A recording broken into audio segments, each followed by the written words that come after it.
We're back with Mike, Sarah, and Christy. Mike, I know you've covered the law firms and the universities doing deals. I think you've called them paper Truth Social deals with Donald Trump. Do they seem cognizant in your coverage of them that Trump is at the lowest approval of his presidency? I think the newest number, the one Sarah just talked about, he's at 37%, and that's after bouncing about 20 points up for his work in the Middle East last week. This is an all-time low approval rating, 61% disapprove. He's underwater, I think, more than 20 points on the economy, close to 20 points on immigration, and yet they all still seem to be lining up to capitulate. I don't think the law firms care. I think they just care that they're able, their bottom line was not impacted and they're able to do the business that they can. It was a purely economic decision, and a firm so their brands aren't part of their economics? I think they can survive it, and that you know, it was more important to, you know, basically they thought that, you know, Brad Karp thought that Paul Weiss was going to go out of business if they didn't do this deal. The problem is that every firm that fought is still standing, and they've all won in court. So you know, they can argue whatever they're going to argue. But the thing that I was wondering about, that I actually wanted to ask Sarah about, is what Trump, to me, it seems like Trump has an incredible amount of momentum right now. It doesn't seem like anything can really stand in his way. But at the same time, it seems like he might be setting himself up for it's politically risky to be so focused on retribution and to be so focused on immigration, because there's so many other things that could go wrong. And is there, from the political perspective, and from what, you know, Americans see when they look at this, is there a risk here in retribution, just not even in the sense of the fact that Americans think that he's not paying attention to the most important things, but that if something were to go wrong and people say, well, what was the FBI up to? And the answer is that they were up to different retribution, conspiracy investigations and such, or at least that's the perception. Is he, at the same time that he looks like he has a lot of momentum, in a much riskier place than maybe he thinks he's in? Look, I think he's in an incredibly risky place, and largely because I hear frustrations with voters that are from all different sides. Like, you know, you've got a lot of the MAGA voters, whether it's the Epstein files or the fact that he's too focused on helping Israel or that he's sending money to Argentina. Like, everybody is frustrated right now. There's a reason I think his numbers are that low, despite the fact that I think in terms of big picture things, you might say he's had some wins. But the fact is, the American people do not feel like those wins are redounding to them. They are glad, they want the border secure, but they think he's going too far with the ICE raids. And so, you know, right now, the only way to fight back politically, right, there's really two ways. One is to show up at something like No Kings and demonstrate the opposition. And the other is for them to win, for Democrats to win the 2026 midterms in a way that allows for real oversight, which Donald Trump is absolutely, he's so scared of, right? He's so scared of this oversight. And so for me, what I see as because Donald Trump, regardless of whether you think he's going to try not to leave, he's not up for re-election again. And so his real political liability lies in the midterms, and there being oversight from people that uncovers like all the corruption that he's been doing, some measure of accountability. Because right now there is no accountability. And if I were some of these civic leaders who've been letting him off the hook time after time, I would remember that there's a future. Like, this idea that Trump's not going to be in charge forever. These likely massive protests tomorrow are coming at a time of pronounced weakness for him and his administration. And I think the mainstream media doesn't always talk about this. I think one of Trump's great geniuses, sort of one of the things he's actually truly great at, is getting the media to cover things he wants them to cover. Even if he can't always get the kinds of coverage that he wants, he can almost always get the topics covered that he wants. And so because of that, I think some of the ways in which he is at a profound moment of weakness in his presidency have just kind of slipped by and not made the headlines.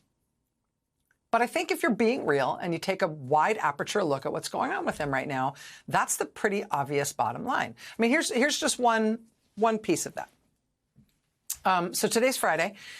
Usually every Thursday, we get the jobs numbers, right? We get the jobless claims data. That usually happens every Thursday. On the first Friday of every month, we're supposed to get the data on the number of new jobs created in unemployment.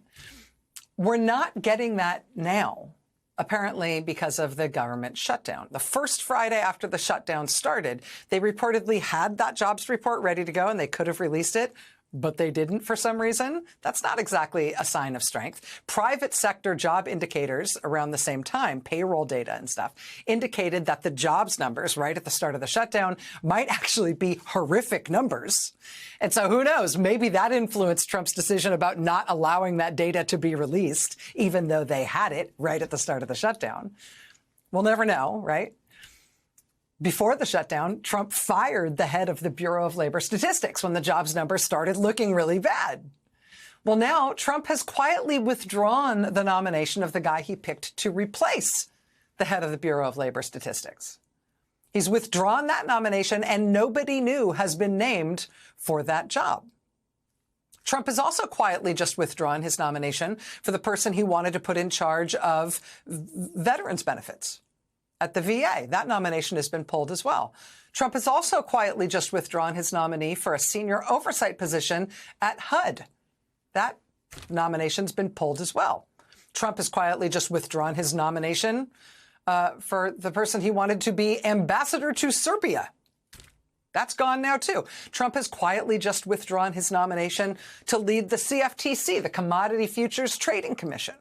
That nominee then posted online about Trump donors telling him to, quote, rectify, meaning spike, a CFTC case against them, against the Trump donors. He says he refused to do that, and he says that's why his nomination was pulled. Trump's deputy White House chief of staff just quit and left. The chief of staff to Attorney General Pam Bondi just quit and left.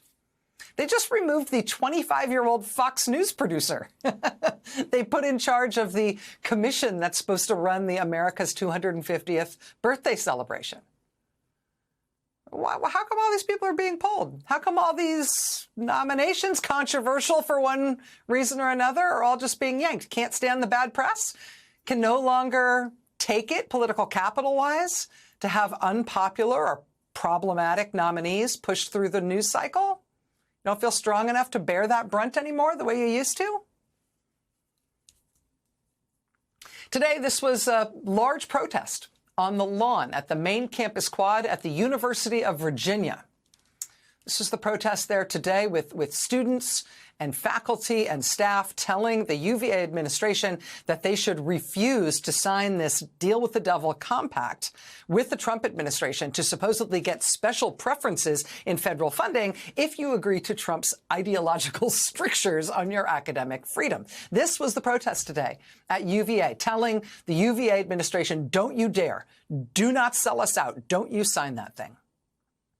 This was today. And then this, tonight, was the statement, in fact, released by UVA's president, saying, okay, we're not doing it. We have told the Trump administration. All of these things he's doing right now, weaponizing the IRS, these things can come back at them. He is changing the country we live in, and they will have to live in it later when the Democrats are in charge. And so I think that's the risk, is that people sort of, it starts to occur to them that Trump is not forever. And they start to, at some point, say, I'm going to look back at the people who capitulated to this guy, especially when he leaves office at a 29% approval rating, because he did nothing about the economy and just tried to put his political enemies in jail. Yeah, I mean, Chrissy, this is the brand question that I keep trying to understand. I mean, he's at 37% right now. There's no upward push in any of the polls, right? So he was at about 39 2 weeks ago, 39 to 41. That number has dropped to 37 to 39, which is, as Sarah's talking about, the people's feelings about the economy and feeling like he's distracted from the thing that they sent him there to do is making them feel bad about everything. But the brand is capitulation, right? So even if these law firms or universities don't feel like they'll be tainted by the ICE raids because they're not out there with masks on their face, they are capitulating to someone of historic weakness. Why do you think that's still happening, like in a zombie trance kind of way? I mean, I think on the other side, there needs to be more leadership. I mean, what we're seeing this weekend is grassroots, people coming together to say this is not okay. But where are the leaders of the institutions to come in and defend those institutions, defend their work? I mean, we're starting to hear some of it, but we need more. We need, I mean, again, Barack Obama coming out and calling out those law firms, calling out those universities, that was great. Do more of that. You know, same with Jack Smith's interview with Andrew Weissman. I mean, it was such a breath of fresh air to hear him speak. I don't think we had heard him speak throughout because you're not supposed to under the rules. He was following the rules, but those cases are closed now. We can hear from you, and we can't read your report because, at least as to the classified documents, DOJ has been hiding that. But you can still speak. You can still defend yourself. When you only hear one side and the other side is capitulating, it just becomes skewed. And I think a lot of Americans who maybe feel like we don't like what Trump is doing, but we're not seeing what the alternative is other than people cowering, that's not a very attractive alternative. So you need people to stand up. We need actual leadership to really rise to the occasion and take him on. And yes, he has the power of government, but he may not always have the power of government. Trump's numbers are tanking, and this moment in Washington makes it crystal clear why. He's sitting at a 37% approval rating, the lowest of his presidency, with 61% disapproving. That comes after a brief bump following his Middle East stunt. The public mood has turned, and what's striking is how even his base kind of sounds fed up. MAGA voters complain that he spends too much time on retribution, or chasing his enemies, or sending money abroad to other countries, instead of actually fixing what people care about: jobs, cost, and stability. And that's the heart of it. Americans don't feel the wins that Trump keeps bragging about. Remember him saying, oh, we're going to win so much. You're going to be like, stop winning so much. People are seeing the chaos in the streets, the firings of federal workers, the pulled nominations, the shutdown, everything, all holding back basic economic data. All of these are just signals of a presidency losing his grip and going after just random nonsense things. When a White House hides job reports, for example, withdraws nominees left and right, and lashes out at its own institutions, that shows panic and incompetence more than control. You can feel that desperation rippling through Washington. Law firms, universities, even the Pentagon press corps are breaking away from him, refusing to sign deals, refusing to be complicit. It's like part of the spell is like finally breaking. These institutions, once too scared to say no, and some of whom have actually settled and paid millions of dollars to Trump, now seem to realize that Trump's brand has turned into political poison to do anything with him. The man who built his image on dominance looks a bit cornered, maybe running on fumes of fear and loyalty tests. Even judges he appointed are rebuking him in open court for trying to weaponize justice. His own people are walking out. And yet, still, Trump keeps doubling down on vengeance and spectacle, ignoring the economy and the everyday struggles voters actually care about, and he keeps doing it. That tunnel vision on revenge signals collapse, whether or not mentally, we'll find out soon, not any sort of power or dominance or strength, right? The danger for him here is that voters have started connecting the dots more and more. They see the government paralyzed, oversight gutted, and corruption piling up, and they're asking, who's this helping, and who's in charge while all of this is happening? So that is why 2026 looms like a reckoning. When the oversight he fears finally arrives, all the damage he's doing now will come home to roost, and he's doing a lot of damage to a lot of people. His allies can keep pretending that he remains untouchable and that all of the damage he's done won't come back to hurt him, but history shows what happens to leaders who overreach and do too much damage. America's patience is wearing thin, and his approval numbers show it in real time.